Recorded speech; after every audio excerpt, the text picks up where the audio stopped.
අද අපිට දළදා ප්‍රදර්ශනයක් දැක ගැනීමේ බලා ගැනීමේ වාග්ය උදා වෙනවා. නමුත් අපට ඉස්සර එහෙම දෙයක් බලා ගන්න තිබ්බේ නැහැ. අපිට ඉස්සර බලා ගන්න තිබ්බේ හිටපු ජනාධිපතිවරුගේ පුත්තු. දළදා මාලිගාව ඉස්සරහා කාර් රේස් පැදපු ඒව තමයි අපිට බලා ගන්න තිබ්බේ. නමුත් අද දිනේදී ජාතික ජන බලවේගී ජනාධිපති අනුර කුමාර දිසානායක මහතාගේ සංකල්පයක් අනුව දළදා ප්‍රදර්ශනයක් පැවැත්වෙනවා. නමුත් අපිට අතීතයේදී අපිට බලා ගන්න ලැබුණේ ජනාධිපතිවරුන්ගේ පුත් මේ යෝෂිත රාජපක්ෂ තමයි මේ කාර්ය කියන්නේ.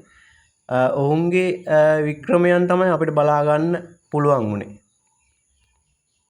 මෙවැනි වීඩියෝ දිනපතා නැරඹීම සඳහා ඔබත් අදම අභිමානී ව්ලොග්ස් YouTube channel එක subscribe කරන්න. බොහොම ස්තුතියි.